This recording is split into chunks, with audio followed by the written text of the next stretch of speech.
வானலில் 3 டீஸ்பூன் எண்ணெய் விட்டுருக்கேன். அதில் 1 டீஸ்பூன் கடுகு சேர்த்துக்கிறேன். அது உடஞ்சதும் 1 டீஸ்பூன் ஜீரகம், 2 கிராம்பு, 1 கல்பாசி, 1 பீஸ் பட்டை, 1 கொத்து கருவேப்பிலை சேர்த்துக்கிறேன். இதெல்லாம் நல்லா வெடிச்சதுக்கப்புறமா 1 கப் அளவுக்கு வெங்காயம் சேர்த்துக்கிறேன். 1 கப் வெங்காயம் சேர்த்து நல்லா சாஃப்ட் ஆகிற வரைக்கும் வதக்கிக்கலாம்.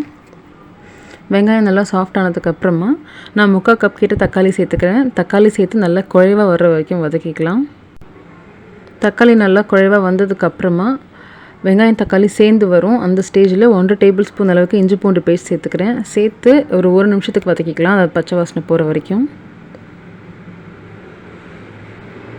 இஞ்சி பூண்டோட பச்சை வாசனை போனதுக்கப்புறமா 1/2 டீஸ்பூன் மஞ்சள் பொடி, 2 டேபிள் ஸ்பூன் அளவுக்கு குழம்பு மிளகாத்தூள் சேர்த்துக்கிறேன். அது இல்லாதவங்க 1 டீஸ்பூன் மிளகாத்தூள், 1 டீஸ்பூன் மல்லித்தூள் சேர்த்துக்கோங்க. சேர்த்து நல்லா வதக்கி இது வந்துட்டு வானல்லேருந்து தனியாக பிரிஞ்சு வரணும். குழம்பு தூளோட பச்சை வாசனை போய் இது வரைக்கும் வரணும். இந்த ஸ்டேஜில் அடுப்பு சிம்மில் வச்சுக்கலாம். இப்போது அரைக்கிறதுக்கு நான் 1/2 கப் தேங்காய், ஒரு 1/4 கப் அளவுக்கு வறுத்த மல்லாட்டை தோல் எடுத்துகிட்டு வச்சுருக்கேன். சும்மா ஒரு 1/2 கைப்பிடி அளவுக்கு கருவேப்பிலை, கொத்தமல்லி, 1 டீஸ்பூன் சோம்பு, இது எல்லாத்தையும் நல்லா தண்ணி விட்டு பேஸ்ட்டாக அரைச்சிக்கலாம். இப்போ அரைச்ச பேஸ்ட்டு கூட ஜாரில் வந்து கொஞ்சமாக ஒரு 3 டேபிள் ஸ்பூன் கிட்ட தண்ணி விட்டு அதையும் அலசி சேர்த்துக்கலாம். சேர்த்து இதுவும் வந்து நல்லா வானல் வந்து பிரிஞ்சு வரணும், பச்சை வாசனை போய் இந்த அளவுக்கு வானலில் ஒட்டாமல் வரணும்.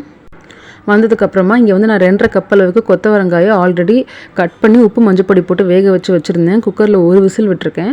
தண்ணியை வடிச்சிட்டு இந்த கொத்தவரங்காயை மட்டும் சேர்த்துக்கலாம். சேர்த்து நல்லா வதக்கிக்கலாம். அதாவது தேங்காய் பேஸ்ட் வந்து பச்சை வாசனை போய் வானலை விட்டு பிரிஞ்சு வரும் பார்த்தீங்களா, அந்த ஸ்டேஜில் தான் கொத்தவரங்காய் சேர்க்கணும். சேர்த்துட்டு ஒரு 1/2 டீஸ்பூன் கரம் மசாலா சேர்த்து இது ஒரு 2-3 நிமிஷத்துக்கு வதக்கிக்கலாம். மசாலா கொத்தவரங்காய் எல்லாம் ஒன்றா சேர்கிற வரைக்கும். அதுக்கப்புறமா நான் ஒரு 2 கப் தண்ணி ஊற்றி நல்லா ஹை ஃப்ளேமில் கொதிக்க வச்சுக்கிறேன். நல்லா கொதிக்கணும்.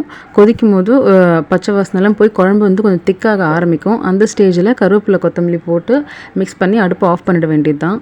ரொம்பவே டேஸ்டியான கொத்தவரங்காய் கறி ரெடி. இந்த கிரேவி வந்துட்டு நீங்கள் வந்துட்டு வெஜ்ஜுன்னு சொன்னால் யாருமே நம்ப மாட்டாங்க. நான்வெஜ் டேஸ்ட்லேயே இருக்கும். வாசனை அவ்வளோ சூப்பராக இருக்கும்.